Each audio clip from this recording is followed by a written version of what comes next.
We are there. Hello, everybody. Hello, and welcome to Weekend Wisdom, episode 28 with Anthony Ramella. Hey guys, And then we happy to got, of be here. course, oh yeah, and of course we got Shane Oakley with us like always. So we are going to definitely be getting into some vapey topics like always. You already know what this is about. We're going to do some advocacy, and one person I really want to bring in was Anthony because a lot of his show is he has a lot of advocacy on his shows, and that's one thing I really like because it's kind of hard to just keep doing it. Sometimes it's a pain in the butt. So we're definitely gonna get into those. We're gonna go over some articles and stuff, and towards the middle and end, we're gonna start talking about a lot of the what his opinions are on everything. We know he's not a very opinionated person. He doesn't like to give his opinion, but we're gonna try to get it out of him today. I'll so try and break out of my shell. Yeah, there you go. yeah. Mhm. So Anthony, go ahead and show us what you're vaping on today. All right, because I knew I was coming on the show, I was like, okay, I'm gonna have a buffet. So those of you that watch the show, you probably know this is my everyday Tesla 220 with the Falcon King tank on. Everything in the copper just matches so nice. If you are acidic, you may start wearing your side off like I have, but I think it just gives it more of that kind of punk look anyway. So Yeah. I don't really. I just finished this bottle, but you guys know Purple Rain. I love this flavor a lot, but I literally just finished this bottle. It's just now done. Well, since I'm not a big Met guy, but since I know it's going to be on the show today, I got a Foose mod that I picked up at the convention with and I kid you not, the name of this company is Vape AM. It's really the biggest reason I picked it up. So it's the Vape AM, I guess maybe Fat Fish RDA on this one. Got some coil turd coils in here. It's pretty freshly wicked, but I like this. It's easy to use. I'm not worried about it. But like I said, I'm not a huge Mac guy. Yeah. Yeah, So they're I not too bad decided. either. Oh yeah, I decided I was going to do a little bit of retro stuff. But in the dripper, I got the Fairgrounds liquid from Met 4. It's like almost like a Twinkie, like a deep fried Twinkie flavor, which is pretty good in that. So everything else, guys, is a little bit not like truly retro, but kind of retro. Hmm. So this is the Darth Vader for me. It's the Alpha One Nice. baby beef tank with the red glass. I don't take this out very often. It still gets a little scratched on the bottom, but it kind of looks like a VCR tape kind of Yeah. look to it. So that's a good product. So I like that pretty much. And then that one I've got Sucker Punch. It is their Rainbow Berry Punch. I like this company quite a bit. Now, we don't carry them quite yet. These are kind of samples that I'm testing out, but I keep going back to this flavor, so I bet we'll see it probably pretty soon. Something on the smaller side, but definitely retro Cool Fire 4 TC. I always like this device, just the size of it and everything else. Got a slipstream on top of that. This was actually a slipstream was my first tank like ever. So I'm well beyond that now, but that's what I'm using. And then last, oh wait, well, I guess I should say what kind of liquid is in that. So that's got golden ticket in it, which is like a chocolate milk flavor from Met 4 as well. Yeah. And then last, but certainly not least, is this ridiculous thing here. So this is my Aegis 100 watt, and it's got the Atlantis Mega on top with the bulb glass. I think this one holds like 10 mils of juice. Wow. But this is something I always thought was hilarious. So the Aegis got a white cover on it because I used to use this every day, and the buttons are just completely gone with paint. So I didn't want it to look like goofy on here. So I actually like the way this one is. And believe it or not, I mean, this thing still hits pretty well. Dang, Wow. that bubble Yeah. is I mean, smart. that's not bad out of something like that. So, I mean, that's a pretty small coil in there. And in that one, I have this Three Monkeys. It's the banana mango slushy. So just a tiny bit of culotta in this. Yeah. But I like this brand quite a bit. And I like the monkeys because it's like hear no evil, see no evil, say no evil. Yeah. And that's it for me. That's my buffet. So All right. Nice. Shane, what you got today? Well, I I am extremely mech heavy today. So, but I'll start out with my Amit MTL on the Armor Pro, and got a new scratch on it right there. So it's from the cup holder in the car. In there, got the from the Crucible line Survivor from Paradigm Distro, and I have the Fugly Bathala with the drop on top. In there, got the hashtag Banana Land Spoolie Bolo. Got the Mr. Just Right with the Rebirth in there. One of three from Vinyl and Vapor. That one is the Psycho Crawler. Hey, if you don't like that, you can send it to me. I No. just finished. Yeah, I like it pretty well. Got the Matchy Matchy Ardent Dreamer combo. Nice. Black button. Only because you can't get a red button. In there, got some pink from Ends Game. It is a pink Starburst. Super good. I got my Mismatched Dreamer with the copper constant contact with the Dead Goat on there. In there, I have the Dragon Shake. That's another good one. As always, got the Overlord with the Drop Dead with the All Day Shamrock Cookie every day. I was waiting for it. Yeah, and then Got a little sad voice. yeah, Gigantor, the Keen with the 30mm Asgard, and that I got to laughing because that little bitty drip tip just looks funny on there. It's the Still 810, but Yeah. just still looks small. yeah, because this is the drip tip that it comes with. You can see the size difference in the two, Oh yeah. but I just like that one because it gives just that little pop of color. You know, everything's black, and that's got some black and gray and white and a little bit of pearl That looks on good. the outside. And in there, PB Party. I think that's going to be one that I'm going to stick with for a while. It's so good. And then, of It course, is. I got my Caliburn floating around here with some Solace Mint. But that's pretty much all I got going today. What you got, Jay? So I got the Blotto on top of the NATO. Put the bubble glass on there. Wasn't too sure. I mean, I don't really think it looks too bad. It looks a little weird, but it doesn't look too bad. I think it's just because the neck's a little taller. But inside that, I got the rest of my Psycho Kriller, and after that, I'm gonna throw something else in there. But I think I've had my Psycho Kriller for maybe a week, and maybe the Blotto for a week, and I've finished it off. So it's really good. Next, I got the Turk V2 with that Inferno DHD chop top on top of the red Dreamer. Got that black button. Like Shane said, there's no red button, so eh. And inside that, I got the Dragon Shake.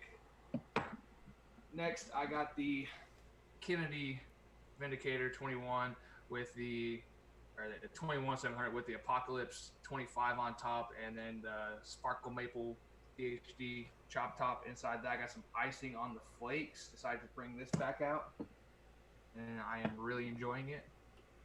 Next, I got the Turk V2 with the 24mm cap with a Stay Gold chop top on top of the Purge. I kind of sanded it down, so it kind of looks a little weird on your screen probably, but did that so that way there's not so much blue, and then the brass starts showing through.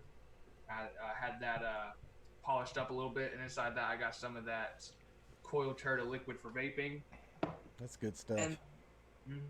And then last, I got my Turk V2 with the Black Pearl chop top on top of the Unicorn Vert mod. And inside that, I got that PB Party. I love the look of that setup so much. Every time you roll that out, I really like it. Oh yeah. Like I had the black one with the gold tip, and I was like, no. He's like, you know what? Let me go ahead and order the black tip, and I've been loving it lately. And this is an all day vape. I need to do the review for it. I know I was supposed to do it. I haven't done it yet, but this is an all day vape. Turk. I mean, as y'all saw, I got 3 Turk V2s running today. Sometimes 4. It all just depends, but Turk V2 to me is RDA. Yeah, fanboy for sure. I went and did reviews on. But I'm most jealous of the Blotto because I don't have one yet. So Yeah. it's Yeah, you need to get one. It's as Bogan would say, it's fucking amazing. You're right though. With that thing being so tall, it almost looks like a Prince stick. Yeah, no. It pretty much does. But dude, this thing, I'll go ahead and say right now, I haven't done the review for it or anything. I might have that come out this week, but this is probably the best RTA on the market today. And it's going to take a lot for me to buy a different RTA because this is something like I don't see. Like usually I'll use an RTA, I'll do the review on it. I'll use it for a little while and I'll set it down. I'll pick it back up later on. kind of like the Rebirth. The Rebirth was one of mine where I'm like, okay, this is really good. I'm gonna keep using it. Once I got this in, Rebirth went straight back on the shelf. This is the right now in-game RTA. Only had it for a week. I haven't even had to re-wick it. I got some M-Turk coils in there, and I could still see my cotton, and my cotton is super clean because, of course, Eric's liquids are really clean. But Yeah. like this right here is just ridiculous, and it's amazing. The flavor off of it. It's just, Yeah, keep talking about it. I'm already jealous. I mean, you don't have to rub it in. I like it. I really like it. I like it. It's I good. really like I it's the like best it. I've ever had. So sorry you don't have one. Yeah, they're all sold out everywhere, and they're just amazing. Yeah. Yeah. Yeah. Next, he's just gonna go neener, neener, neener. And then I thought Grim was gonna have a vape gasm when he was using it the other day, so I'm like, it must be pretty decent. Yeah. Oh yeah. Oh man, you're drinking my favorite beer. The mango wheat. Oh, I really like that a lot. I got that in a multi-pack because I really like Blue Moon anyway, but that mango wheat was fantastic. Oh yeah. Yeah, I decided to pull it out. Start drinking a little early today. I had one. I forgot to get it. See, Shane, you're messing up, man. Yeah, I got my Diet Mountain Dew. Yeah, And that's actually Diet Mountain Dew is what I drink all day, every day. Yeah, So yeah, same I'm in here. good company here. That's not. Yep. So, like always, we definitely got some topics to talk about with y'all. We got some vapey topics, some advocacy news. So, we're going to get into some of those. First, we'll go down and then we'll go up. So, the first one we're going to talk about is the Altria and Philip Morris declare merge and bid for vaping market. This one, me and Shane, we already talked about on the weekday wisdom. So, if you already watched that, it's just going to be a little bit of a recap of it and kind of see what Anthony thinks of it. But I mean, I really don't watch that many reviews. I watch a lot of live streams and a lot of advocacy streams. And this is one that Poon Sauce and Shane were talking, or Poon Sauce and Sean were talking about. And I see the way they're thinking of it, but still in my mind, I'm thinking this could, now I'm not saying it will be, I'm saying this could be a good thing for the vape industry. But then again, you always got to expect the worst, but hope for the best. So hopefully this isn't, but you never know. So this is one I definitely want to talk about. With them merging, it's going to be a $200 billion company together. And then they're just talking about how they want to pretty much take over the vape industry. They're ready to dominate it. They're ready to go all in with it. So to me, I'm seeing this as, we might see this as a good thing because they could go out there and they could buy a whole bunch of smaller companies. And if they go out there and buy a whole bunch of smaller companies, that means they will help them with the money to get through the PMTAs, hopefully. And if that works, that means we might have more flavors. Now, I know about mods and everything like that. I know that might be a little bit different. I know like mech mods is definitely still going to be a hard one. RDAs are going to be a hard one. You're going to see a lot of sub-ohm tanks, a lot of mouth-to-lung tanks, a lot of pod systems like they did say. And that's one thing I really didn't think about was what is going to hurt for me. As you saw my setups, one RTA, all mechs, rest RDAs. This is definitely going to hurt the companies who make the RDAs and the mech mods. So, of course, I didn't think of that. I thought, okay, maybe this might help them too. But being realistic now, pod systems are going to be a huge thing because you don't see any of them with sub-ohm tanks or anything like that. But I feel like that's a market that they know that they can help out and control because they want everything to be regulated.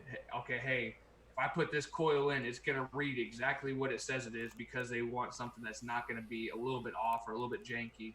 They want something that's going to read exactly.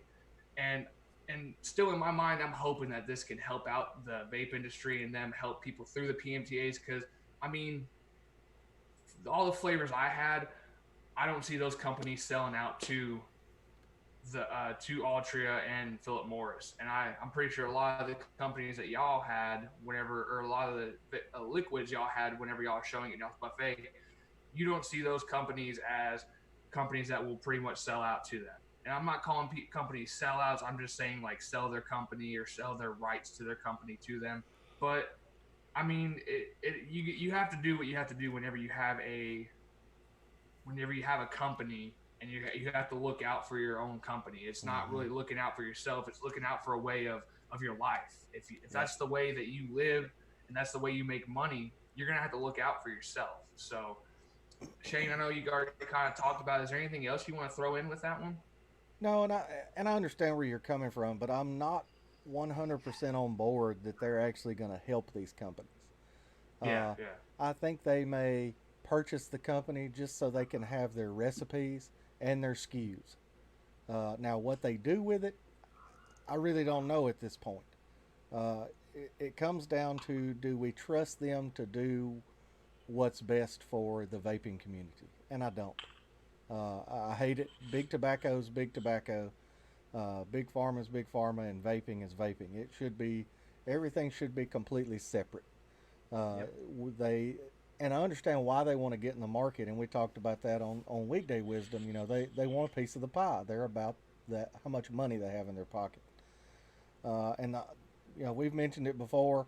The only reason they're interested in vaping is because they see the red and the black starting to get closer and closer together the more vaping gets popular. And that, you know, I really want to see what happens, but I'm also really tentative about either supporting or not supporting, because you know I'm still kind of on the fence about whether I believe what they're going to do is what they say they're going to do. yeah.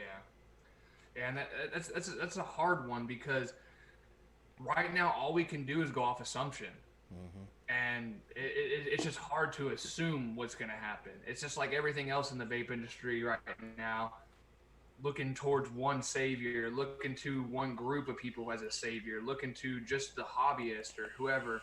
We can't look to them as a savior. Now, this is just me being optimistic and being, okay, yeah, I'm going to give them the benefit of the doubt that this might help. Doesn't mean I'm still supporting it. Doesn't mean I'm still saying, hey, yeah, this is going to be great. Every company should sell out to them. Every company should sell your recipes and everything to them because they're going to help you. Hell, they might just buy you just so that way they could take your recipes, close you down, and then go somewhere else with it and have Yep. someone else manufacture your stuff. And then you're all out of everything. You might just get a decent payout to where you could live off of. I'm just being I'm just trying to be like, okay, hey, this might help. And honestly, I hope it does. I'm pretty sure everyone hopes it does. But then again, it's we really can't rely on one source or one person or one company to help us out, especially a company like this who's fought with us, fought against us, and then now they're trying to buy us out. That's something that's really going to be a tough one, especially for companies just to make an agreement with them. It's going to be something really hard because Mm-hmm. you're selling to a company that does a lot of stuff with tobacco, and that's something that we try to go away from. Is we're saying, okay, yeah, we are 95% healthier, safer than a tobacco company, and that's one thing we have to do. And I know there's tobacco that make the pod systems and stuff like the blue and everything like that, and the ICOS, but I mean, it's definitely a hard one. So, Anthony, what's your opinions on this? Well, I don't know if I'm going to necessarily agree or disagree with you. You can kind of, I guess, tell by my comments what way I'm going to lean on this. But first things first is it's public perception.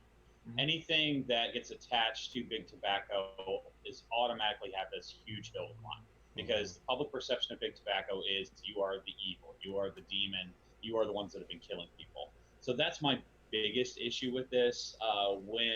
When Philip Morris International split, it was in they left, it was because of all the lawsuits and things that were going on in the United States for tobacco related. So basically, they just cut bait and ran and decided to spread their disease and death across the rest of the world for a while and leave America alone. Now that American smoking rates are down to their lowest levels in history, they've decided to come back and rejoin with Altria. Now, the other issue that I have with this, and it's bacon related sort of, and I'm upset about it, is that Altria bought a majority stake in a Canadian cannabis CBD company Mm-hmm. with the option to buy a majority stake in that company. So not only have we have vaping now that's attached to big tobacco, but we also have CBD now attached to big tobacco. And I'm worried about the headlines, because you and I both know that's what the majority of people just read is Yep. just that headline. So if it's like, big tobacco is supporting a vaping, and big tobacco is coming out with new vaping things, I just think that it's not good for our industry, and money can't be the only reason that that we drive this direction. It just can't be. But I think you're right. A lot of these companies are going to look at $1.8 billion and go, yeah, I can't really turn that down. And it's a lot of money to consider as far as, something like that goes. But I would strongly warn people away from doing any business that's attached to that, because I think you're setting yourself up for what's happening with Juul. I mean, whether Juul's right or wrong, and everybody has their own opinion about that, but them being attached always gets brought up. You never hear Juul without hearing Altria, and that to me is kind of a problem. Yeah, and then like you said, I mean, that's going to also raise questions for people whenever we do tell them the benefits of vaping. They're going to be like, well, wait, isn't vaping owned, or isn't most of these companies owned by tobacco companies? So they're going to be like, well, how is it 95% healthier if the same company is manufacturing stuff that's killing people? Yeah, and didn't they tell us before that cigarettes were okay? So it's just that same thing played over again, and that's what really irks me. The other point that you brought up was about smaller companies being able to get through the PMTA process. I actually do the purchasing for all the stores, the vapor stores. So I get to talk to a lot of these companies individually.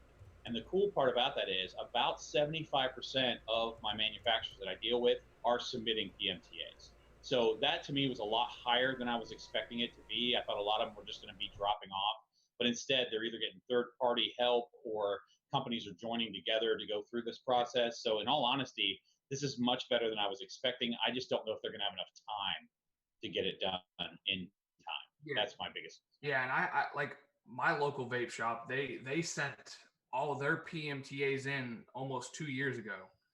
They haven't paid for it because they're trying to play out and they're trying to see what goes where, what everything's happening, because they're not a bathtub e-liquid or they're not a bathtub manufacturing company, but they do make everything by hand right there, not in front of you. They do it in a back room and they have everything clean and everything like that.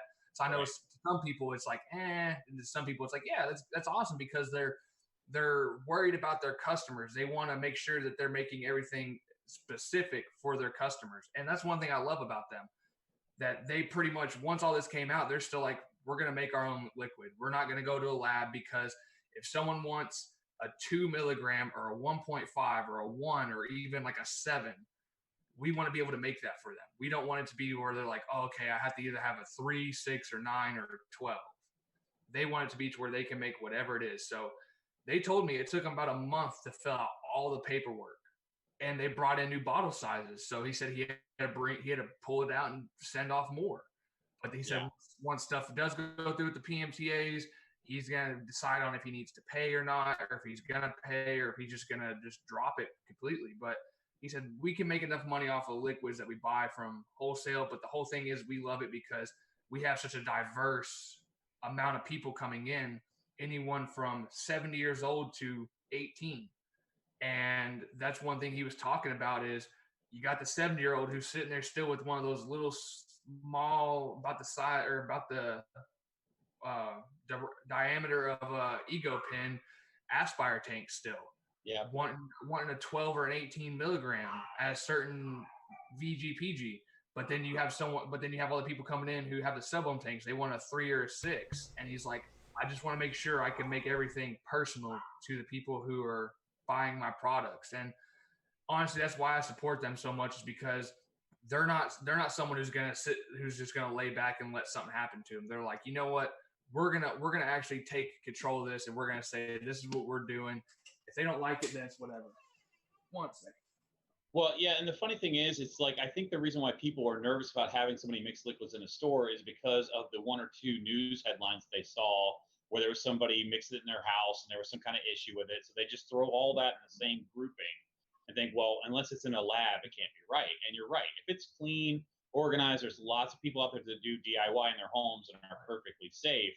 It's just, it gets that bad perception. I have to keep going back to that. It's just like, what is the public perception? I mean, I did a show not that long ago about just type vaping into Google and what comes up. It's 2 pages of nothing but horror stories about vaping, and none of them are really true. They're either about some other product that, is not what we're talking about, or it's like a bunch of articles that said, well, this should do this, or this can do this. And I'm like, no, it shouldn't, and no, it won't. But, if all you're reading as the titles, you're going to get scared away. Yeah. And that's the whole thing that really sucks, like you said, is a lot of people don't really read past the title. Like me and Shane, we read the title like, dang, that's gonna be a good topic to talk about. And we'll start talking about it and then we'll read it. We're like, wait a second, we don't need to talk about this. This is stupid. Or this is just gonna make it look worse. So I mean, we actually make sure we read everything, but I mean, it's just so hard to get. And I hate saying this because I know I'm American. I'm proud to be an American. Yada yada. Americans are so damn lazy. And that's the one thing. Like bringing back the ICOS. That's one thing I don't see how they think it's gonna thrive here in America or how it's gonna be a really good thing. Like, oh, we're gonna pay for our PMJs. I think they wasted their damn money on that. Who's gonna pay $60 to $80 to have something that they're gonna use to heat, not burn, and then after every time you got to clean out a filter? Yeah. People don't even want to buy pod systems that you can honestly, in the long run, it'll be probably a quarter cheaper just to be able to refill your own pod system.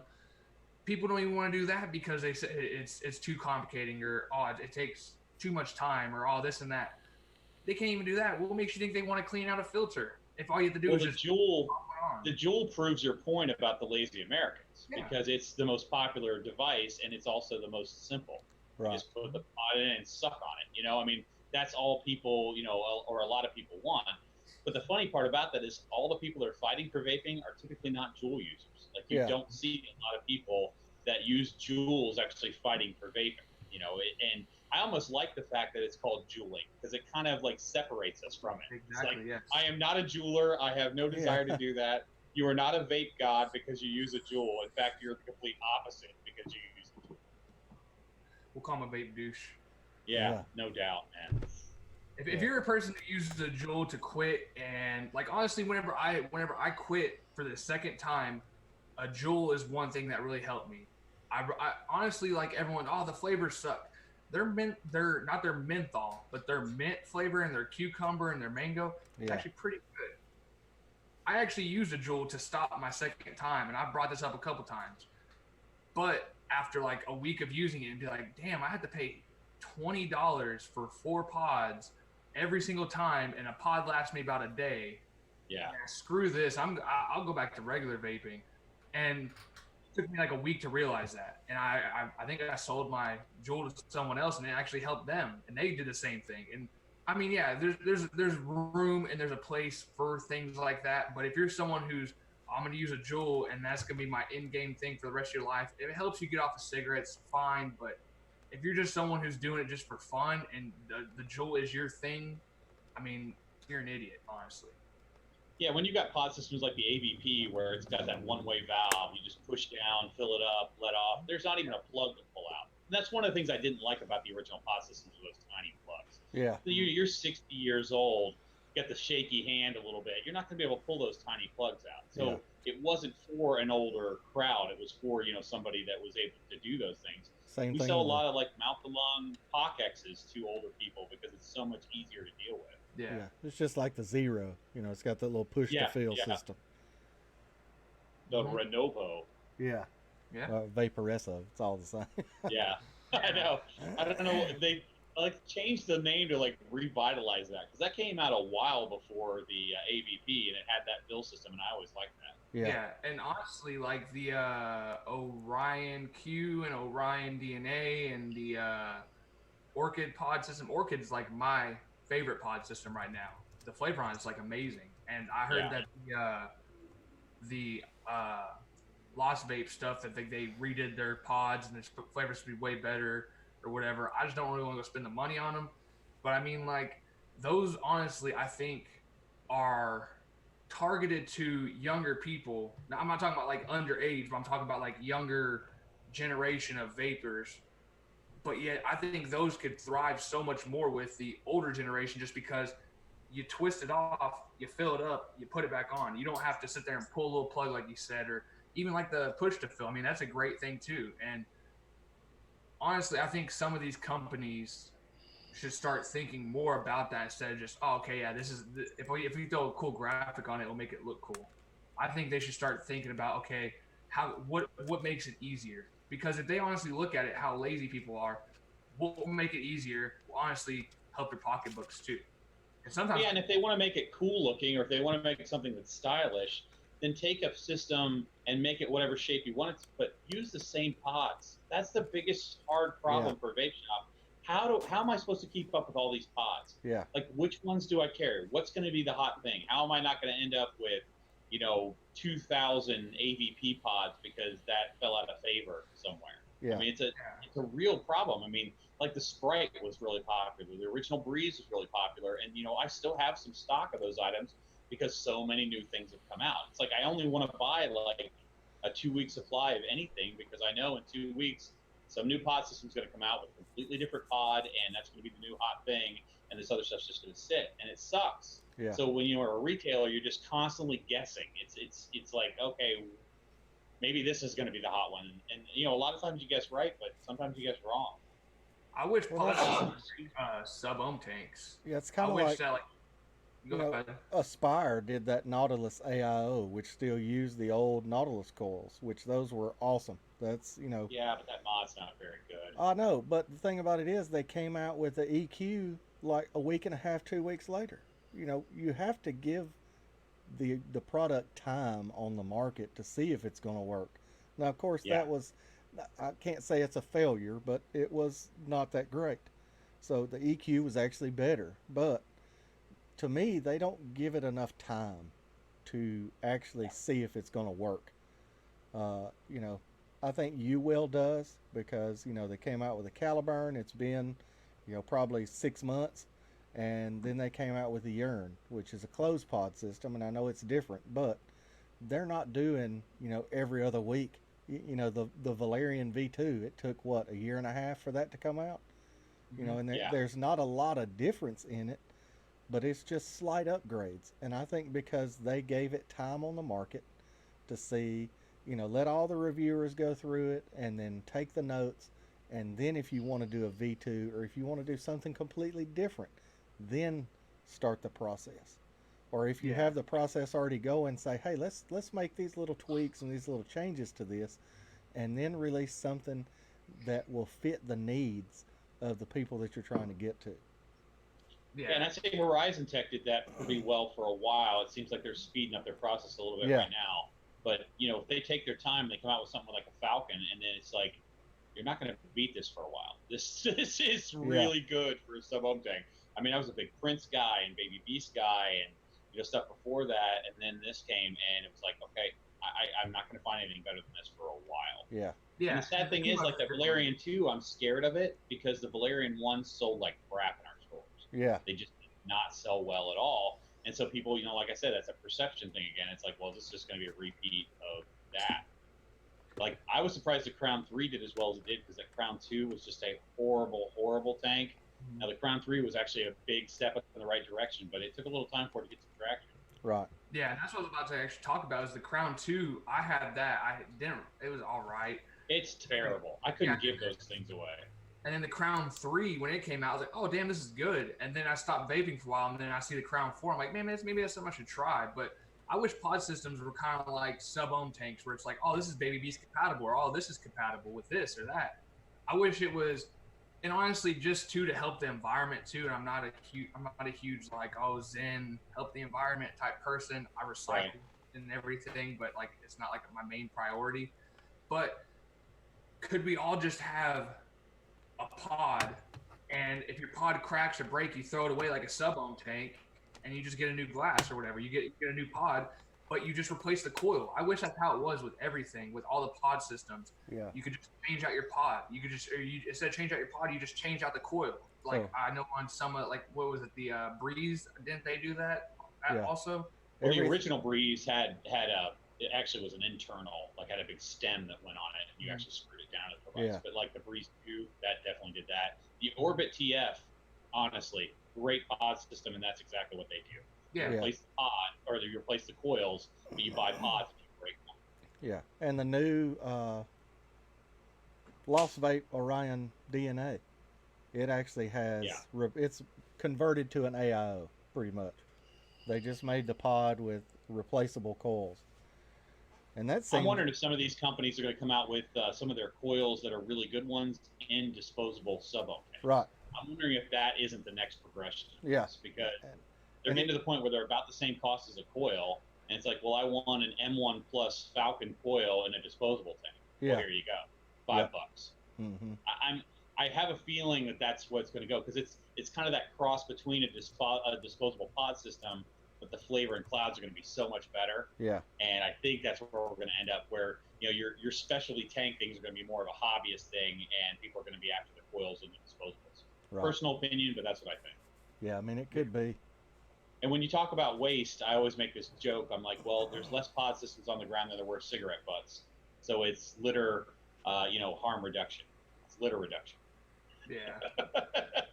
And Yep. that's honestly one thing. Like everyone's, oh well, I see so many cigarette butts on the ground. Here recently, I've been seeing a lot of cigarette butts, like always, especially at my work. But I've been seeing a couple more pods on the ground around my work and around other places. I'm like, holy crap, what is this? Why? Like Breestones was talking about the other on one of the lives that they did. He was like, yeah, I was cleaning up after everyone, and I see a couple pods on the ground, and he's like, this is a good thing. It sucks that they're throwing it on the ground, but it's a good thing. I'm like, why is it people think it's okay to just throw cigarette butts and pods on the ground? Like, you wouldn't do that with anything else, but just because it's, you're sucking something in and blowing it out, it's okay just to pitch it out the window. I never quite understood that. Yeah. Yeah. Is the trash can really that far away? Like, Yeah. man, I don't. come on. I've done plenty of pods, but I don't think I've ever just taken one and threw it out the window or threw it on the ground. I didn't do that with cigarette butts. I had a empty bottle with water in it that you put it out and you put the butt in the bottle. Yeah. That's what you did. Or at work we had those big, the smoker stations where it has the big tube in the top. You just put it out and drop it down in there. Of course, we still get the occasional idiot that thinks if you put it down in there, it's going to go out, and then it catches all the other cigarette butts on fire. Right. And you have to go out there and put it out, and then you smell like ass for the rest of the day. We used to smell like that every day, so Yeah. Every once in a while it's not so bad. Yeah, and Yeah. once I finally quit, there's still two people in our office that smoke. And every once in a while they'll walk by me, and I remember asking another lady that works there that she doesn't smoke or anything, and I looked at her and I said, "Did I stink that bad?" Because I mean, it's just rough. I miss the smell of bowling alley though. Like, when you go into a bowling alley now, it just doesn't smell right. Yeah. It used to just be so coated in smoke that you have to go home and just burn your clothes. And now it's like all family friendly, and it just doesn't smell right to me. I don't know what the deal is. But Yeah. I know. yeah, we actually went to a casino on the way to Florida. I think it was in Biloxi. But there's actually areas in there where you cannot smoke. And I was like, wait, this is a casino? And it just smelled like cigarettes. And then you go to the area where you could smoke, and it still wasn't too bad. I'm like, Yeah. I wish I lived closer to this, because going to WinStar, you walk in there, like whenever you leave, you got to take 2 showers and don't wear clothes. Yeah. It's terrible. Don't wear anything you want to bring home. Exactly. So we're going to change subjects just a little bit, and I've dropped 2 links in the chat. We're not really going to be talking about one or the other too much. We're just going to talk about them both together. And one of them is CDC issues official health advisory on black market products, FDA investigation ongoing. And the other one else is U.S. Surgeon General releases marijuana advisory. And I know the articles are a little different, but I think you can kind of sum them into the same thing. If you've been following vaping, if you've been following like the Weekend Wisdom, you could definitely sum these into the same thing. And I mean, just the first or the second one I talked about, the CDC on black market products, and then the other one, the Surgeon General, about marijuana products. And on the Surgeon General one, they're talking about how, let me pull it up again and read it off. It says marijuana is a dangerous drug, especially to young people and pregnant women, said HHS Security Alex Azar. And then it talks about how like President Trump talks about it and how we need to educate and we need to prevent efforts against the risk of marijuana use. it's pretty much like vaping. We don't want pregnant women and we don't want young kids using it, or people who should not be using it, or if you have a lung defect, don't go out there and freaking use it, you idiots. It's pretty much what I want to say to that too, because you see all these kids nowadays where you don't know if they had a lung defect before, and they're like, oh yeah, I had a lung collapse because I was playing Xbox and I was juuling or I was vaping and I was 14 and my parents knew about it. What? Yeah. It's just like, I mean, that whole sentence right there just blows my mind. It's okay, you were 14, you were vaping, your parents knew about it, and then you're gonna blame your lung on vaping. Yep. I mean, yeah, something like that could happen because you're at a young age, all these hormones, all this growth thing and everything, but how often do you go to the doctor? You just do your 1 yearly checkup? Do they know if you have any lung defects? Did you have something from birth? That's one thing that the news never wants to release is you had a lung defect from birth and then now from vaping it caused this. Well, actually, it's not because of vaping. It's because the idiot had a lung defect and he went ahead and started vaping. And he was at the age of 14, which we say do not do that because your body is still developing and growing and you got thousands of different hormones and things running through your body. And then the other, or like in that one, yeah, of course, educate about marijuana. And I'm not a huge marijuana person, but if there is something here to legalize it, I will be 100% for it, not against it, because I think that there is huge health benefits for it. And medication, pills, me and Shane talk about this all the time. Mm-hmm. To me, I think that they are terrible for you. They screw up your liver, your kidneys, everything. It backs your whole system up. You have bad downfalls from it. You feel like crap when you're coming off of them, or you take too much of them on accident, then you feel like you're about to die. Marijuana, you kind of don't really feel like that. I mean, what does Cat Williams say? Hungry, happy, sleepy. That's what you get. Yeah. And there's so many more health things that can help you out on those. Like, I saw something, I think, who is it? OFRF. It's OFRF or TOFO. One of them has been posting a lot about it on Instagram lately about CBD and marijuana pros and cons. And it's mainly all pros, but they're like, okay, you can use it for anxiety. You can use it for pain. You can use it for this. You can use it for that. And it showed like stress and all this other stuff. And for helping people get to sleep, helping people actually eat, people who just, they can't eat in general. They're like, oh, no, I'm not hungry. I'm never hungry. And then they smoke a little bit of cannabis and then they're like, okay, I can finally eat. And they're not having to go through like anorexia and stuff like that, other illnesses that are through the mind.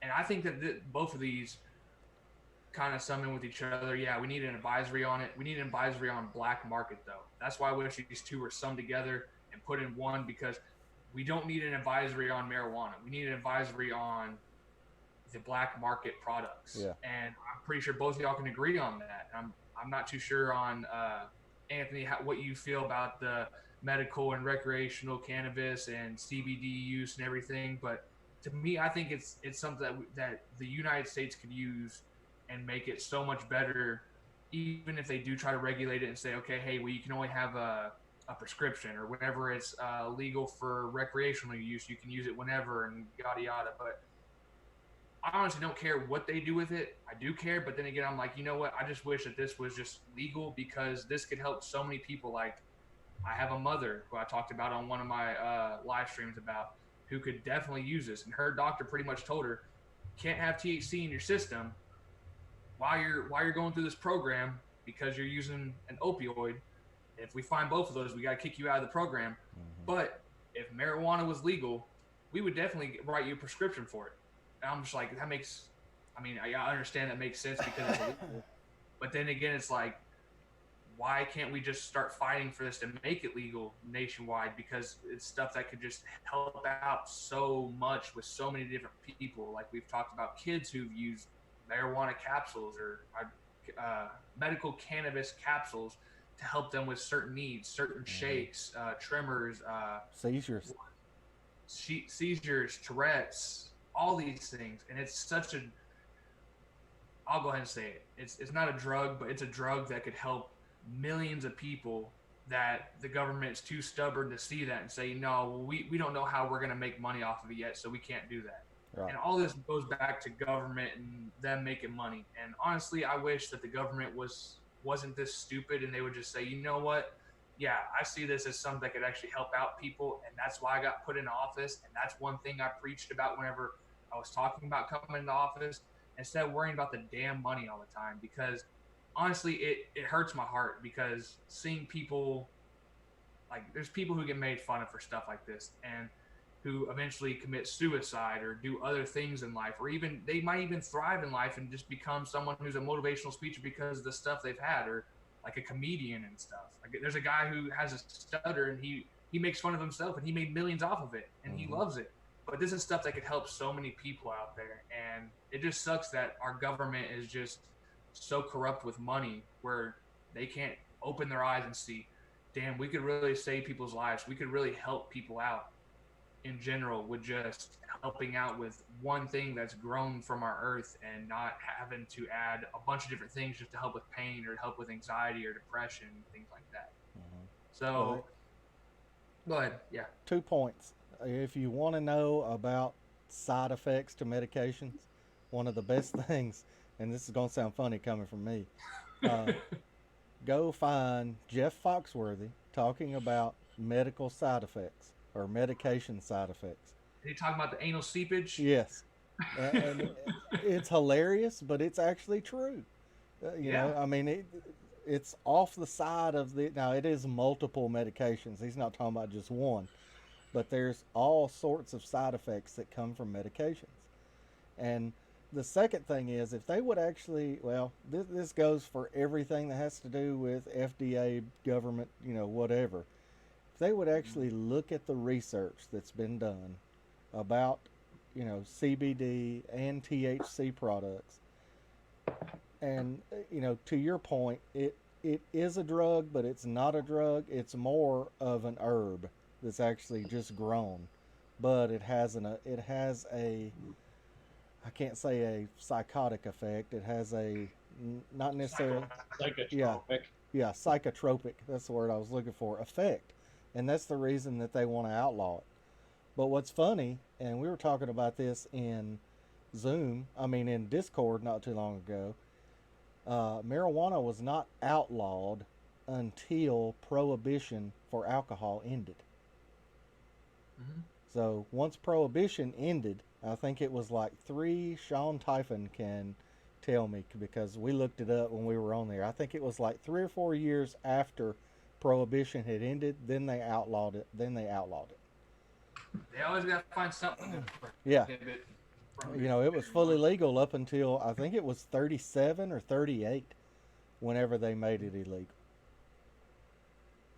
Yeah. And I know the Jeff Foxworthy video you're talking about, and it is funny, but it is true. If you, like, they're like, oh yeah, you need to try this drug, and there's no side effects, and yada, yada, yada. And then all of a sudden it's just blah, blah, blah, blah, people talking in cursive because they're talking so damn fast. And you're like, wait, what? And like he says in there, anal seepage is a side effect. He's like, so wait, you're telling me I'm going to have stuff just seeping out of my ass, and I'm not even going to know. And it's true, though. It sucks. And then, like I said, with medical marijuana, recreational, what are the 3 side effects? And we're referring to comedians. That's the bad thing. People who make fun of things are the people we're listening to because we know our government's too stupid. Right. But even Cat Williams, someone who I don't think has over a high school education, I doubt he went to college. I've never talked to him personally, but I don't think he went to college, but he said, what are the 3 side effects of marijuana? Happy, sleepy, hungry.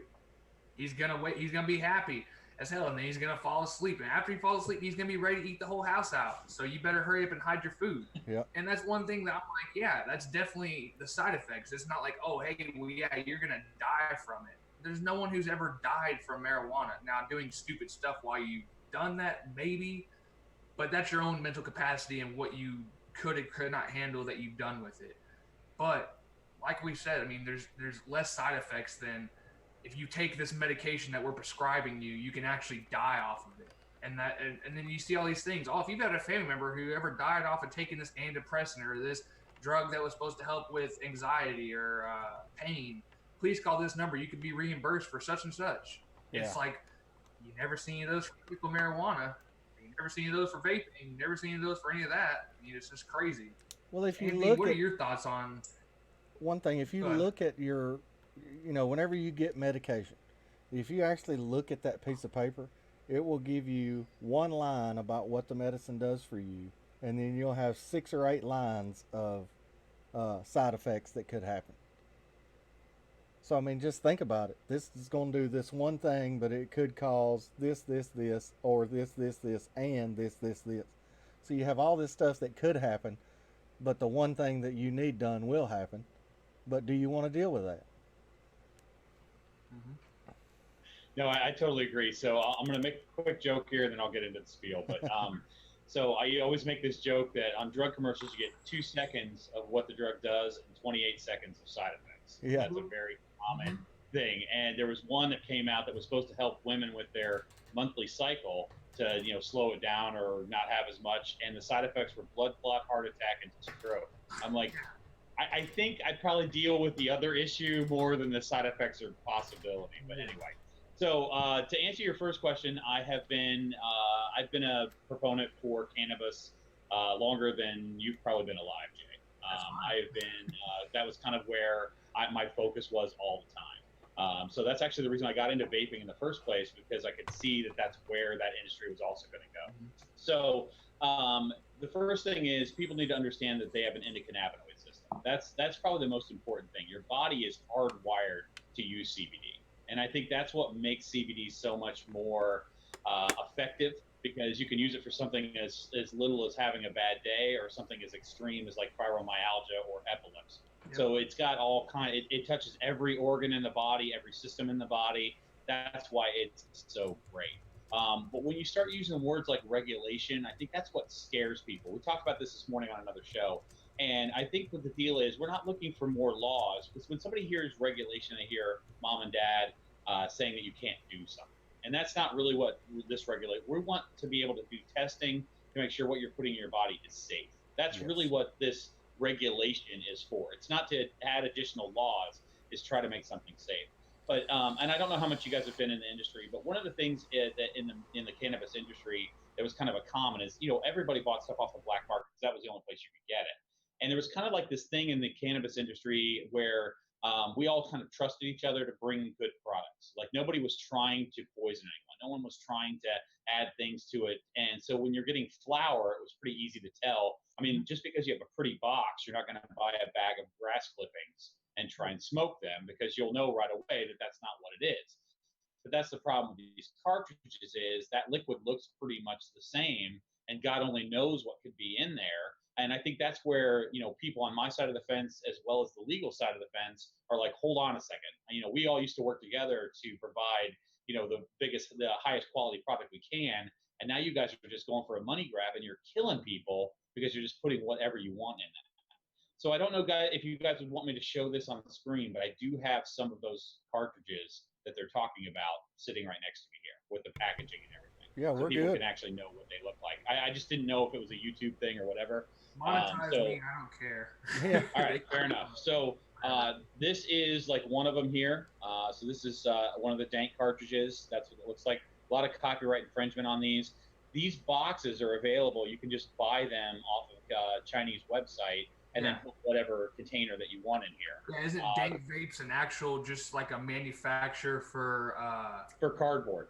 Yeah, that's cardboard. all they are. Yeah, they're not a marijuana company at all. So you got like this one here, and then you want to talk about copyright infringement.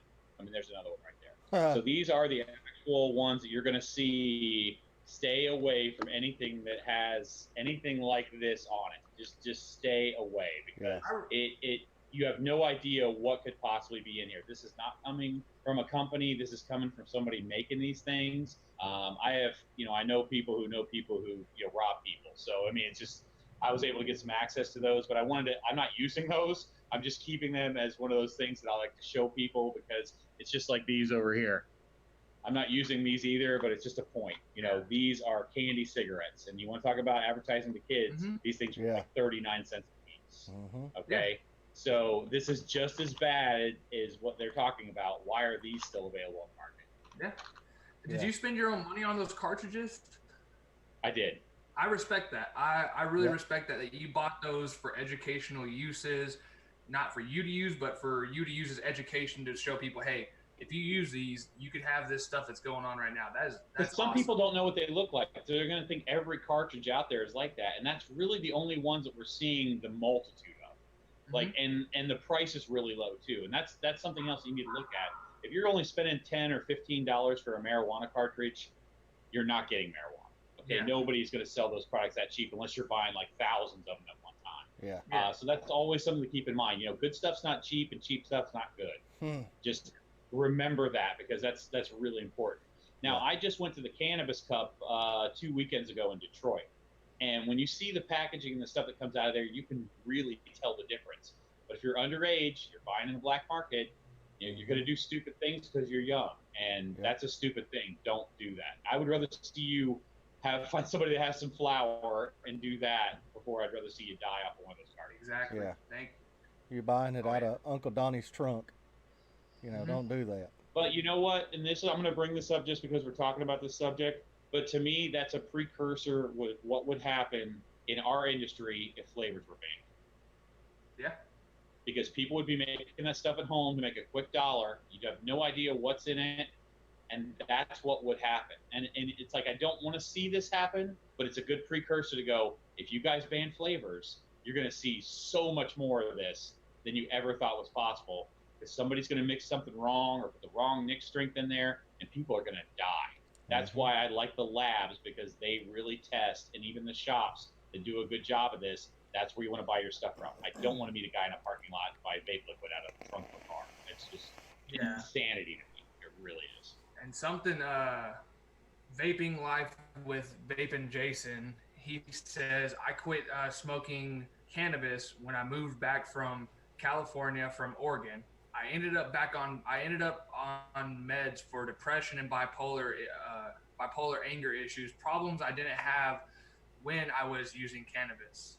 I mean, and the thing is, you could go to your doctor and be like, hey, I'm having these problems. And instead of them saying, oh, well, maybe you should just try this, or maybe you should just try meditating or something, they're going to say, shit, this is a good way to make money. Hey, how about you go out there, I'm going to write you a prescription for a couple prescriptions that you need to try, and it's going to really mess your head. And I'm going to have to call you back in here so you can get some more medication. And we'll just keep switching them up until we find the right dollar amount to what you can afford, so that way I can make money off it. And you talked about making cannabis illegal. The government changes whatever the reason is depending on the culture at the time. Because back then it was because of paper. Right.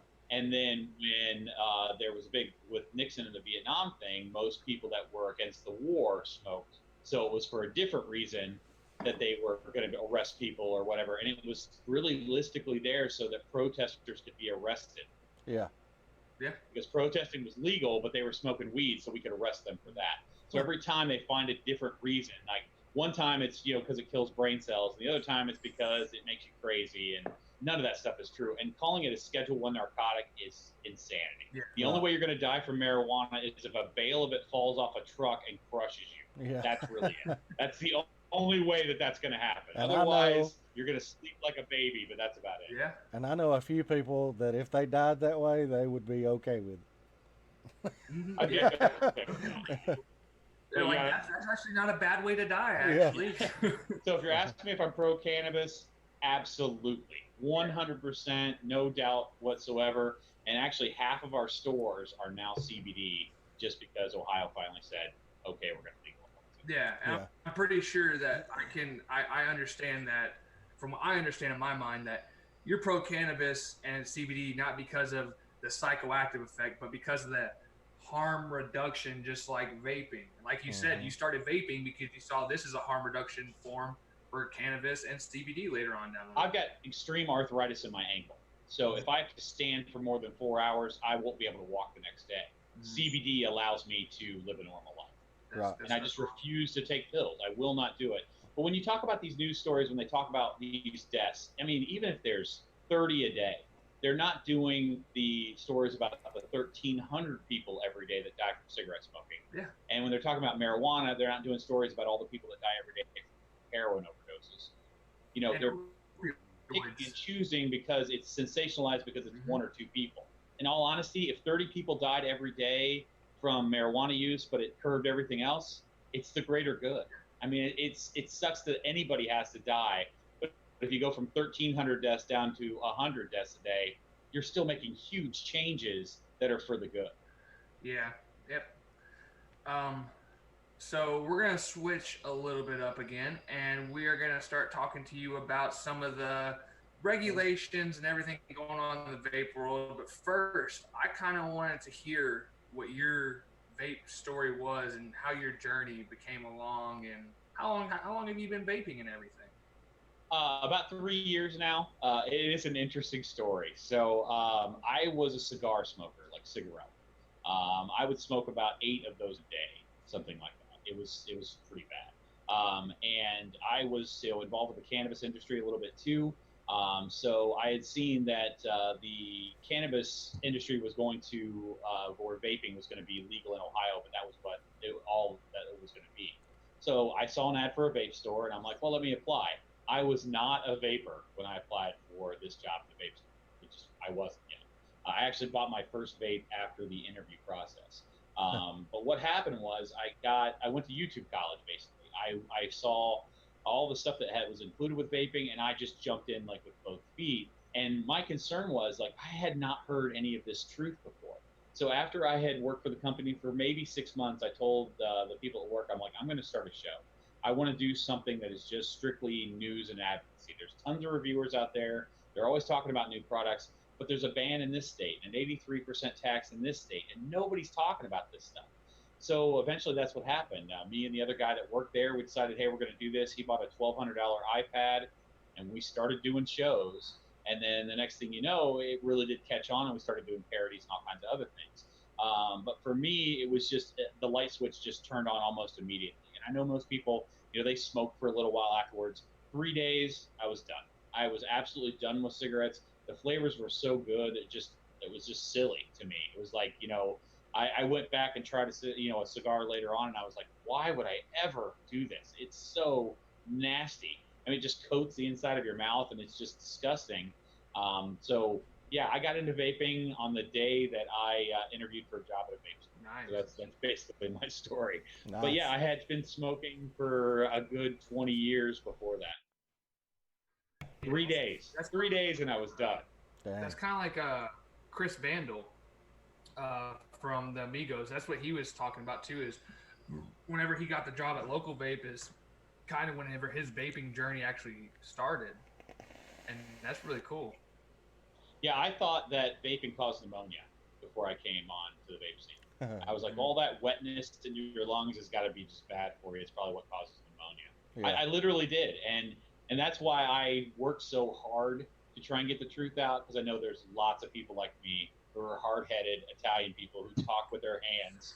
They're just like, it's got to be awful because it's this, and it's not. And once you learn the truth about it, you really, really, really feel almost obligated to be part of this. I never watched news. I never watched YouTube very much. I never really did any of those things, and now I feel like it's the majority of my life now. Yeah. So, crap, I had a question. Oh, so what are your thoughts on the T21 and all that going on? Do you think there should be exemptions, or do you think it's just pretty much like a human right, or like what do you think is the proper age for someone to be able to smoke, vape, or anything like that? Because like the other day, World Star, I'm pretty sure everyone is familiar with World Star Hip Hop or whatever. They posted something on, I believe it was World Star, but they posted it on Instagram. I sent it to my fiance, and it pretty much said, yeah, if at the age of 18, no, you cannot drink, no, you cannot do this, but oh yeah, you can apply for a credit card and you can go into $500,000 worth of debt. Or no, I actually made that point on the chat one time. My bad. It was humor. It was humor on Instagram. It says 18. Can I buy some alcohol? U.S. No, it's illegal and irresponsible. 18. Can I go $50,000 in debt for education? U.S. Yes, absolutely. Highly encourage it. Yeah. And this isn't even talking about just with education, but like you can actually go out there and buy. Or you're going to actually go out there and apply to a bunch of different credit cards, get like 4 at a time, and just go, I don't know, probably $30,000-$50,000 in debt. And what's your stance on tobacco 21 and vaping being 21 and all of that? Well, the problem is I do a lot of research. So, my opinions change as I find out things. So I think the thing you have to talk about first is let's decide on an age when Yep. you're an adult. Okay. Let's just nail that down, and then everything else kind of falls around. So you can't send people to, the death penalty at 16 and then tell them that 21 is really when you're adult. Like, that's the issue that I have with it. So let's decide on that age, and that's kind of the important thing. But my concern is, like, I think if you're going to go 21 for all of these things, then I think you should push the age to enter the military to that point. And Because if voting. you're saying that you don't have the mental capacity to make those kinds of decisions, then don't allow these other things to be the case. I'm actually more impressed with that, because I think at 18, I had dumb ideas about things. I was just coming out of high school. I was doing crazy stuff. Somebody could have talked me into maybe going into the military at that time, where maybe at 21 I might make a different decision about that, because I've got a little bit of life behind me. I've got a little life under my belt. I've had an apartment, I've paid bills. I'm more of an age to be able to do that. So that's my biggest concern, because you see a lot of these guys, they go into the military at 18 and then they're living with horrendous PTSD because they didn't know what was all involved in that decision at that moment in time. But you're absolutely right. Same thing. You can ruin your life with, you could buy a house that's way out of range for you. You could get credit card debt that's way out of range for you. You can go into the military, and that could really screw with you if you're not really prepared to do that. So to me, those things are just as important, if not more important. So I understand why they're trying to do T21 to try and keep it out of the hands of high school kids. But when was the last time you saw a high school movie that didn't have drinking in it? Yeah. Yeah. Ever? Yeah. Has there ever been like a cool high school movie that didn't have drinking in it?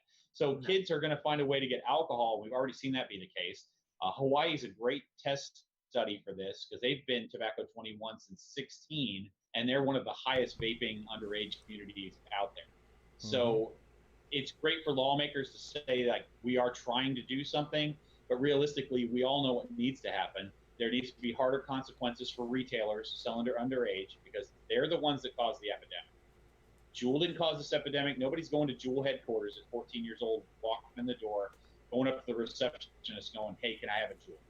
That's not what's happening. Yeah. These convenience stores are seeing a drop in their cigarette sales, and they have to compensate for that somewhere, and that means selling this stuff to underage. My personal opinion.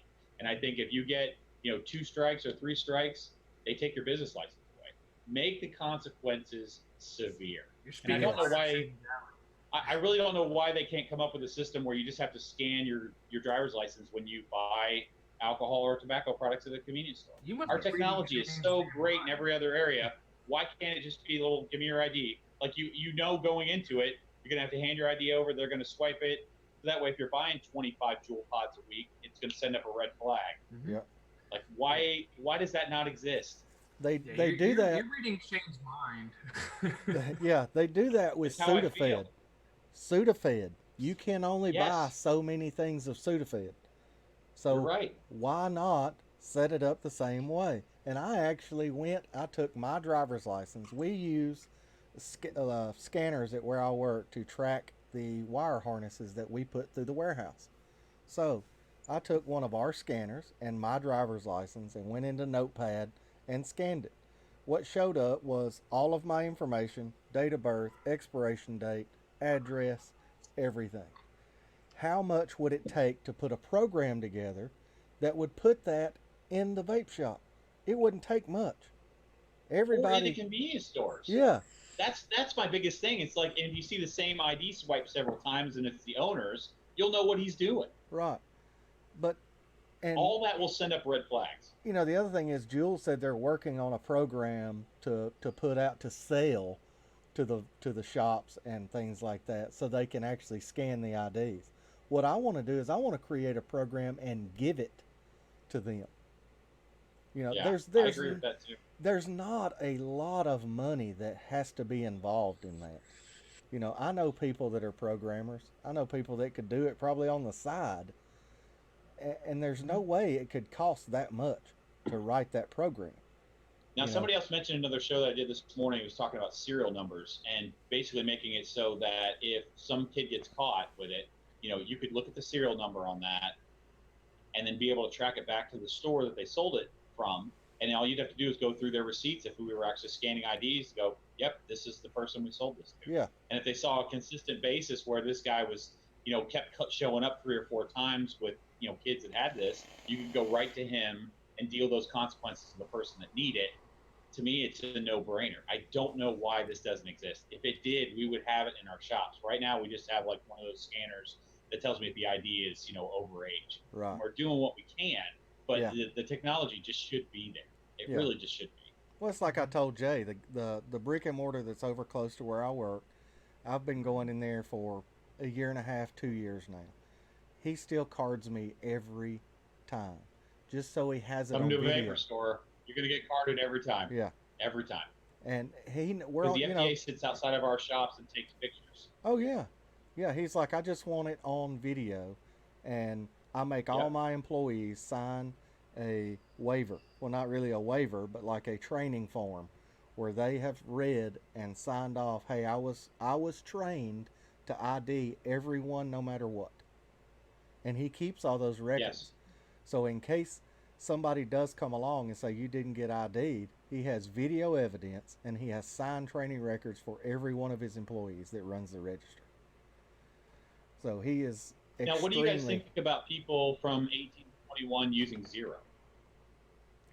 I think if they're gonna make the product, if they're gonna make a nicotine product and the delivery system to where you have to be 18 years or older or 21 years or older to purchase, then I think it should be the exact same for a 0 milligram.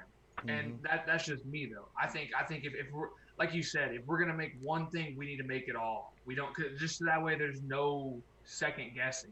And that's one thing, like with my company too, is we're like, oh no, well, we need to put it in this one, or that one. And then I'm just like, why don't we just, like, that's one thing we always discuss. Why don't we just do it all? So that way there's no question, no second guessing. Even if this is something that doesn't need it, but I mean, it's just a little bit extra for us to do. I think that's something that should happen, just so that way there's no second guessing. Because I mean, anyone can go into a brick and mortar that makes their own liquid there and say, hey, can you put zero? Can you just make sure you put a 0 on that bottle? And I'm not saying like all brick and mortars will do that. I'm pretty sure some brick and mortars are like, no, I need it. Like my brick and mortar, they'll tell us no. They'll just no. I have to put on there what's actually on there, because if it gets in the hands of someone else, I want to make sure that they know what they have in their hands. You brought up T21. I haven't heard much about it lately. Like, what happened in Mitch McConnell's bill? Like, it just doesn't feel like anything has moved in that area. I haven't seen any more news stories about it. It just seems to have like vanished. Wisconsin is going T21, but like Texas, tomorrow actually, we are T21. My local vape shop has not got any information from the FDA, the government, the state, nothing. They're still waiting on an email for it. So they're like, okay, so by tomorrow, can we sell to people under? Is it just for the purchasing, or is it just for handling or use, or what is it? Because there's a whole bunch of different things that go along with it. And then they have their actual local representative who brings them the signs to make sure that they have the, hey, if you're not 18, you cannot enter. If all the little stickers and the signs that they put up all throughout the building for the 18-year-old. They were in there like maybe a week or two ago, and he said that he asked them, hey, so are y'all going to start bringing in 21 years or older signs? She said, I haven't heard anything about it. So like in Texas, like I went to 2 other vape shops, and they're like, yeah, we've heard about it, but we don't, like, we heard about it from local news and advocacy places. Right. But we're still sitting here like, okay, well, when is the actual government or the actual state going to send us an email or say this or that? Because they're like, okay, if I sell to someone who's 18 on the 1st or on the 2nd, am I breaking the law or not? Because they have not specified any of that. Are we just supposed to say, okay, hey, I heard it on the news, so I'm going to go ahead and do it? Or is it, hey, y'all should have the responsibility to send it? That's one thing me and Shane talked about is definitely the government and the state's responsibility to do that. But why haven't they done that? And that's one thing that's really made me angry is you're going to sit there and you're going to try to implement a law and a rule, but yet you can't take the time out to type up something that's really short and just say, hey, all vape shops, all local convenience stores, and just copy and paste that and send it to everyone. Just say, hey, 18 years or older is not the thing no more. It's 21 years or older. And then just send an attachment of the actual bill and everything. So that way they, like, if they want to go into depth and actually read what everything is, but you have like a summary of it, and then you attach the actual bill. That's what I think should have happened. But I mean, it still has not happened. And like my local vape shop's like, okay, well, we don't have a huge market for anyone under 21, but there is a market for it right now around our town. So they're like, Yep. what do we do? Yeah, I told him, and that's one thing he did is he said he was going to do 21 after at the first and so on, because before it was actually for vaping, it was only for tobacco, but for vaping, there was no actual rule or year that how old you had to be. He said that they made the decision that they're going to go 18 before they open the shop because they knew later on down the road it would happen, and they didn't want anyone to come back and say, hey, well, you sold to a 16-year-old before there was a law. I'm going to write you a ticket, or I'm going to take away your license. So he said, you know what, screw it. I'm just going to go 21. And if they look at the sign and says, hey, it says 18, he's like, hey, well, we haven't got our new signs in. That's pretty much what he's going to tell them. And I mean, it's scary. We go T21 in Ohio the middle of October. That's already been passed. But the weird thing is you have to actually read through the HB 166, the House bill, to know what all the regulations are, because there's stuff in there that I guarantee you most of the shops in Ohio do not know. And it is a boring read, but it's stuff that you want to know. Like if I want to transport more than $300 worth of e-liquid, like from my warehouse to a store, I have to have a special permit to do that from the state, and I have to carry with me paperwork that shows that I paid the additional tax on that liquid every time. And I'm pretty sure you never got an email saying, hey, this is what you have to do. You had to do your own research. I definitely on it, right? had to do my own research. See, that's the thing that sucks is they're pretty much setting up vape shops and brick and mortars. I don't even want to attach convenience stores in there because they've already done us so much harm, and it sucks. But I mean, I don't even want to put us all in the same group like they want to do with vaping. They want to put us in every single group that's possible that's harmful. I'm not going to do that with, but for brick and mortars, they're setting them up for failure. And that's the thing that sucks. It's like, why are you setting them up for failure when it's something that's saving people's lives? Over almost 500,000 people in the U.S. die each year, but yet we can't open our eyes and see, hey, why don't we do like 2 other countries out there where they're like, hey, we're getting rid of cigarettes. We're upping the tax on those to where pretty much if you want to be someone who smokes cigarettes, you got to be a rich person to be able to smoke the way people smoke. Yeah, and it's hard doing that research because that stuff is so boring. And there's so many more regulations in there that people actually don't realize until you actually read it. And I think they do it on purpose because it's like, well, the law's there and it's signed. Why didn't you read it?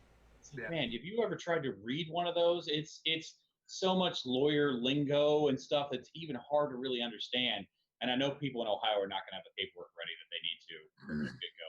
Plus, anybody that I buy from now has to be licensed to distribute in Ohio. So all of these companies that I currently deal with, they all have to spend money to become a licensed distributor to distribute in Ohio. Yeah. And it's all a money grab at that point. They're just trying to get some extra income coming in. Yeah. But I think what's going to happen to these kids from 18 to 20 is that they're going to start vaping CBD because there's no age restriction on purchasing of CBD. Yep. That's exactly what's going to happen. Shit. My mind is just crazy right now. It's okay. I keep forgetting things. I have a question and then I'm like, okay, I need to keep a pen pad next to me. That's what I need to do, or just start typing it in chat. It's one of the other regulations I was going to talk about. So I'm pretty sure you're all against like wholesale tax and sales tax. I mean, I'm pretty sure you're for it at a reasonable rate, like everyone else, all the other vapors. Let's talk about what happened in Ohio recently, because you want to talk about just absolutely ridiculous. So some of the states have got, like Pennsylvania had a 40% tax. It closed down dozens of vape shops because of that. So what they did in Ohio, they went from no tax to a 10-cent per mil tax. Oh God! But when they wrote it in, so when they wrote it in the state thing, they put 1 cent per 0.1 milliliter. So that everybody originally thought it was just a penny per mil, and it wasn't. It was point. That point was very important because that means the tax on a 100 mil bottle is $10. Fuck. That's annoying. what is that going to raise prices to? And what is everybody going to do? They're going to go online and buy stuff and have it shipped to them because it's going to be half the price. And Jersey's, and that's just going to kill a ton of vape shops. Yeah, Jersey's doing 9, but we're not Jersey. I mean, that's the sad part about it is, I mean, in Jersey everything's more expensive, so people make a little bit better wage. In the Midwest, to take a $20 bottle of e-liquid and go up to like $35 now is insanity. People are not going to pay that. They're just not going to, and that's what's going to kill a lot of these vape shops. And that's why you see a lot of them switching over to CBD. It's like, we want to stay open. I want to keep these people employed. I don't want to see this thing all come crashing down. And it's kind of almost forced me into this position. What I think you're probably going to see is a lot of shops that carry only zero nic liquids because they're not taxed, because it's only liquid with nicotine in it that's taxed, and they're going to carry nic shots. Yeah. So if it's only a 2 mil nic shot, it's only going to cost you, 20 cents in tax versus $10 for 100 mil with liquid. I hope a lot of vape shops do that. And honestly, I'm glad you said that, because that's something I might have to bring up to my local vape shop if we end up doing something like that. Because that's something that we talked about with Turk whenever he was on here. He's like, but you see the people with the 50 milligram nic salts, they're getting charged the same. They're getting charged the same rate as us, but they have a much smaller bottle. Yes. And then you're paying more for a 3 milligram liquid but yet it has way less nicotine, and that's one thing. Think about Juul. It sucks. Juul's only 2.8 mils in a pack of Juul pods, so you're only looking at 28 cents. Yep. So that doesn't seem so bad. And I even saw one in another state, and I can't remember which state it is now. The only way you could advertise on billboards was with tobacco, mint, or menthol flavor. Mm-hmm. I was like, I wonder what company out there only sells tobacco, mint, and menthol. Yeah. Like, it's like they're setting the laws up directly to help Juul instead of helping the entire industry. Because we're going to have a Juulopoly. Yeah. What do you think about didn't they just recently pull out of the VTA? Yeah, you really want to talk about this? I'm on board. Hey, I mean, Juul. God, dude, Juul finally got some goodwill with me. I finally started coming over to the dark side after the hearings, because it was like, it seemed like they were really trying. They were doing things that they weren't legally obligated to do, and then they pull this shit. They pull out of the VTA. Now that alone, I would have still been okay with. But then they talk shit about the VTA about suing the FDA. That's where the line got drawn for me, and I was just like, done. Like, I don't care what products. I'm going to stay away from anything that company, including Altera, has a hand in. As long as I know about it, I'm not going to. It made me infuriated when that happened. It was like, we were trying to move this along. The FDA keeps changing the timeline, changing the goalposts, changing the rules, changing this all the time. And we're saying enough's enough. And somebody finally wants to sue them. And you're like, well, I gotta distance myself from them, because, I don't want to be, if that goes bad, I don't want to be involved in that. And I think that goes back to that Juulopoly thing. They're trying to make themselves be the only ones left standing at the end of this. And once again, we're going to be giving our money back to Big Tobacco, which I absolutely hate. Hey, Shane, we're talking about Juul pulling out of the VTA. I was seeing his opinions, and he's got some opinions. He said he doesn't have many opinions, but he's got an opinion. Yeah, he's got plenty. And that's, I mean, like me. I got to do a show 5 days a week. I got to have some opinion. Yeah. Me, in the beginning, I didn't really like Juul, because they were pretty much like, hey, we're not in the vape community. We're not in the tobacco community. We're just here to pretty much make money. And I was like, you know what? That's a real shitty way to put it, because this is a harm reduction product that should save lives, not just for you to make money. And that's one reason why I didn't like it in the beginning. And then they switched over to Altria. And then they're like, oh, hey, yeah, we're here for harm reduction. But then, like you said, now they pulled out of the VTA, and then now they're talking crap about the VTA. But that's kind of what you got to do whenever you're. I mean, that's like you sleeping in the same bed as your fiance, and someone saying, "Oh yeah, well, this and that about her." They're gonna talk crap about him, because it's like, "Hey, well, we're still sleeping in bed over here with Big Tobacco and Big Pharma and the FDA. They're helping us along, so we're gonna talk crap about this industry." But even though we're the same industry, which I agree with you, I'm glad it's called juuling and not vaping. whenever people say that. Oh yeah, dude, you're vaping. That's gay. I'm juuling. Well, yeah, go ahead, have fun with that. Please keep us separated. Like at this point in time, I don't want to have anything to do with them whatsoever. But I did bring up this point a long time ago, and if Juul would have offered their 58% and then they'd offered a 0, how many kids would have used the 0 because the nicotine was too much for them? Just 0. Cool. And how much less problems will we have from that? Like most kids would probably have used 0s because they just still wanted to look cool, and who's going to know if there's nicotine in it or not when you start vaping it? Well, then I think that might have saved some problems. You got to think about the kids who chase the high too, because there are that. I mean, absolutely, but they would have been smoking. They know that they're going to get tested for marijuana in schools and for like athletics and everything. But then you think about the kids who are like, oh yeah, well I still want to be able to get some kind of buzz off of something. And if I can't get my hands on alcohol, but there's this product that I can hide in my pocket really easy. Yeah. I mean. Yeah. So but when has a flash drive ever been this big? Yeah, exactly. And that, I mean, Juul to me, I hated people talking crap about them before the big merge and even after the merge, just because they are a harm reduction product. And I know Ruby Roo, she sat there and she defended the shit out of them forever. Yeah. And I honestly, I respect her for that, because she's like, I'm not doing it because of who they are or what they are. I'm doing it because of what they make. But now, I mean, there's something where I'm just like, I can't even stand to see that. And yeah, up until that point, I was like, vape what you love, just don't smoke. Like I don't care if it's a pod system or a cartomizer or a dripper or whatever, just vape what you love.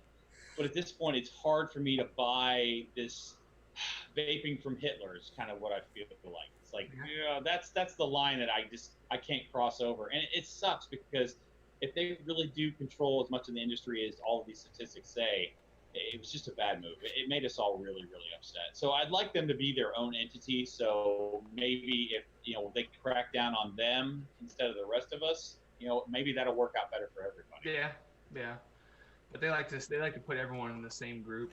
So Shane, I'm all out of question because my brain keeps having brain farts, and I have anal seepage, but in my brain we're just coming out of my ear. So, so do you have any questions for him before we wrap all this up, man? Dan wanted me to ask if you were from Toledo.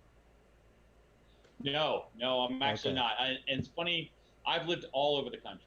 So I actually was born in Columbus, but I've lived in New York, Indiana, Texas, Illinois.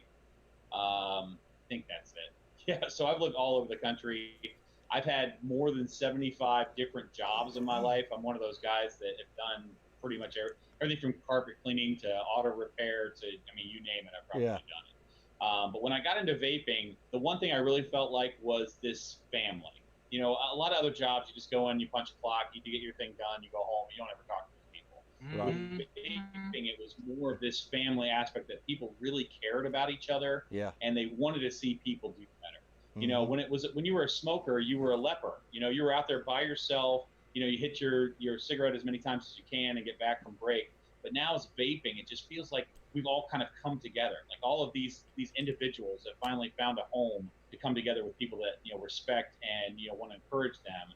And that's even why we brought up this Phoenix program. We have these little bands that just say like 1 month smoke free, 6 months smoke free, a year smoke free. It was just like something like, hey, if you see somebody with that band on, continue to encourage them. Continue to say, great job that you stopped smoking. That's fantastic. Keep it up. Because I never felt like I had that encouragement to do that. There's statistics out there that say anywhere between 7 or 8 out of 10 people who smoke want to quit. They just can't. They haven't found that thing that does that. And as soon as I found vaping, that was what it was for me. 3 days and I was done. So no, I wasn't born in Toledo. It's funny. The first month I moved to Toledo, it rained every day. I'm like, Jesus, what did I do? Does the sun ever come out here? But no, Toledo's been pretty good to me so far. I think Dan's in that area. Oh, is that right? Yeah. Cool. Yeah. Well, I do have a coupon code that we're going to give out to you guys. Just I called the marketing guy. I'm like, listen, I want a coupon code because I'm going on Weekend Wisdom. So we're going to do it's just Vapors, VAPORS1.com. And the coupon code is WW15. So it's going to be 15% off. So Weekend Wisdom 15. If you've never been to that site, take a minute and go there. You will not believe how inexpensive like your favorite vape liquids are. And we release a new flavor every week. So there's always new stuff that's coming out. But I know that Shane really likes that Sad Boy. When he sees how much it is on that site, he's probably going to freak. Yeah. It's very, very good. Prices are really good on that site. So if you are looking for stuff, definitely. And I'm going to be sending out some liquids to you guys so you could try out some of our Omega line stuff. I got to send you some Purple Rain so you can see how good that stuff is. Really. Yeah, it sounds You're good. always talking about it. You need to try that, man. It's so good. What's the website like I said, again? I'm not a great fan at all, but it's VAPORS, the number 1.com. Nice. You got to put it in the chat? Yeah. And I'll make sure I put that in the link after the show and everything, and I'll put the discount code. But definitely, like we always say, vapors help out vapors. So definitely go out there and use the coupon code and everything. And that's one thing I love to see during the holidays and everything. Oh, yeah, there's this and that. Always remember the real reason of the holidays, but always take advantage of the coupon codes and everything. And this is one that you definitely do not want to miss because, I mean, it's first of all, it's Weekend Wisdom 15. Shit. That's right. Yeah. And it's good through the end of September. So you got some time to use it. We didn't do a 2-day or 3-day. Awesome. End of September. It's Nice. a one-time use, but you got some time. So if you don't get paid right away, well, we wanted to do something special because all you 18 to 20-year-olds out there that are getting ready to lose your ability to vape, stock up. That's exactly the reason why we did this. Yep. You know, normally we limit like what you can buy at that age, but right now I'm not doing that because I'm like, you know what, you guys need to stock up because here really soon you're not gonna have this available to you, or you're gonna have to go to the black market, and I just don't want to see that happen. Yeah, Dan said he's in Monroe, Oh, okay. but he spent much time in Toledo, worked in Oregon, Ohio for 14 years, and he's been to Vapors a couple of times. Sweet. Yeah, we have a shop in Oregon. We have 6 locations, getting ready to open up our 7th one just over wow. the border in Michigan. Wink, wink, nudge, nudge. There's a reason why we're doing that. Yeah, anything we can do to help people to be able to save some money on that kind of stuff. And then our website's been growing and growing. So, and I've been on doing the YouTube thing for a little over a year now. I've got probably, I don't know, 125, 150 episodes, something like that. So if you want to know about stuff, it's probably on there somewhere. I've done long shows about cannabis. I've done long shows about CBD. I've done long shows about PG and VG, just to give somebody an access to go, what is this stuff, Because I think a lot of us forget what it's like to be a first-time vapor, and I never want to lose that. I never want to leave those people out, because realistically, that's what we're doing this for. It's funny how many customers have come and gone because they quit smoking and quit vaping, and I'm not mad at you for that. That's exactly what this was designed for from the beginning. Yeah. Definitely. Sorry. I wanted to get with you after this, email, another Zoom room or whatever to kind of talk about the CBD stuff, because that's legal here now. But it's one of those things where it's kind of, these shops are popping up everywhere, but I don't really know what's worth buying and what's, garbage. Yeah, So, that's like weird. Like I went to one that sells mainly flowers and tinctures, and every time I asked him a question about one, he had to flip through a pamphlet. Oh yeah, this one is it makes you happy, and it does this, and it has this much cannabinoids. Oh, you want? Okay, I'm the type of person where I go to a vape store or a vape shop or a CBD shop or anywhere, I want them to be able to tell me right then and there what it is and what it does. Not, hey, let me look through a pamphlet and you've been open for more than a month. I'm like, I understand if it's something brand new, like, hey, we just got this in. Let me look up and see what it is. Or I have a pamphlet right here. Let me just look at it. But if it's every single product you have and you still can't remember, to me, I'm like, dude, that's not great. No, it's not. You do have to have some confidence and understand what you're talking about. I would just say if you're out there, don't go for the low milligram stuff. You're going to be disappointed, and you're not going to get the effects that you want from it. Even though it's inexpensive, that's one of the things. If you don't want to vape it, there's plenty of candies. There's some great just salves and lotions you can put right on the spot that hurts.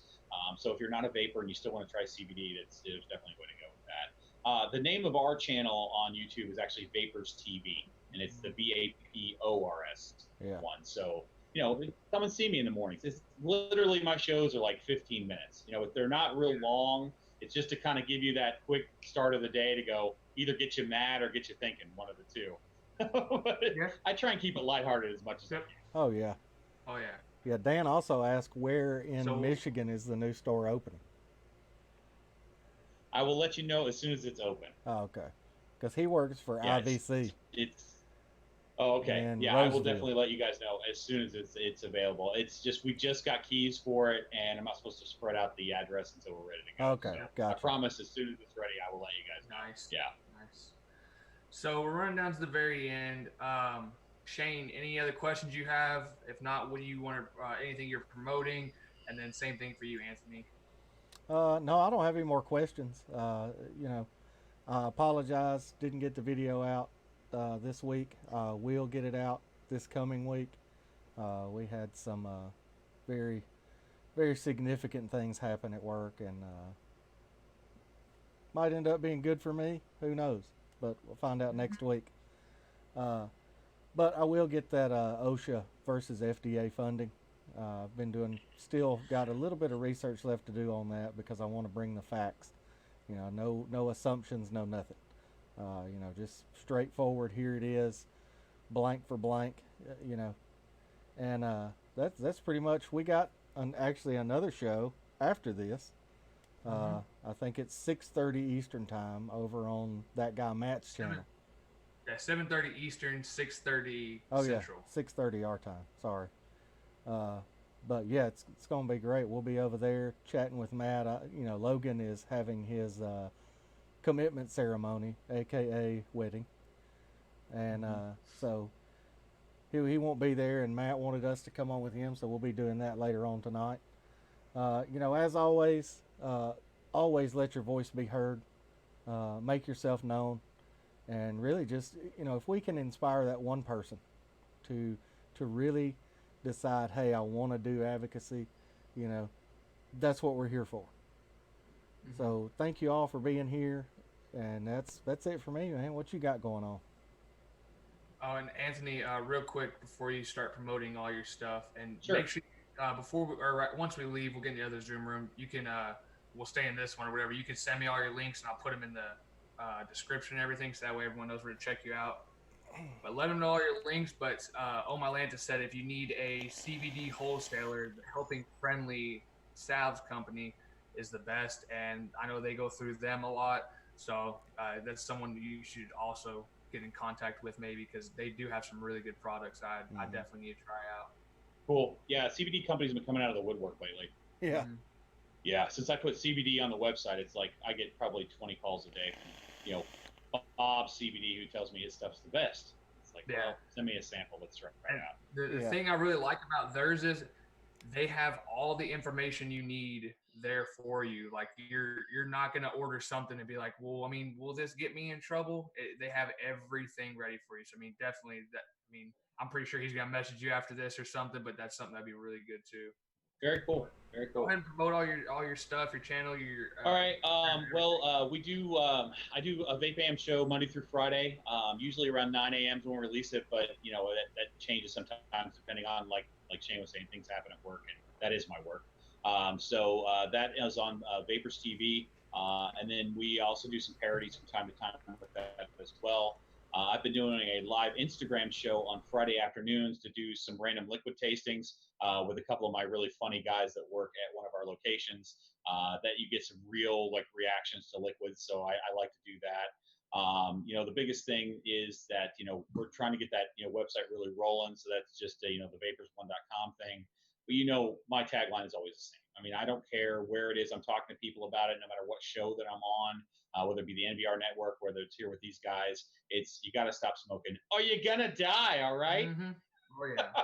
Because otherwise, you know, what are we doing this for? All I would say is, if you're an activist out there, if you're really into vaping and you want to know how to help, go to your local vape shop and see if they have any part-time work that you can do. If you can get behind that counter and change somebody's life for the better, I'm telling you, you're going to feel great because of it. Oh yeah.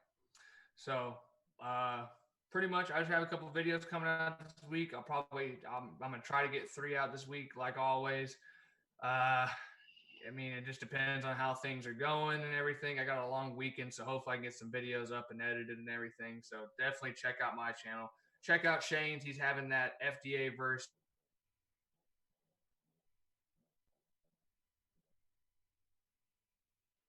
Did we freeze? I think Jay froze. Yeah. Still, or am I just? Oh, there we go. Oh, there we go.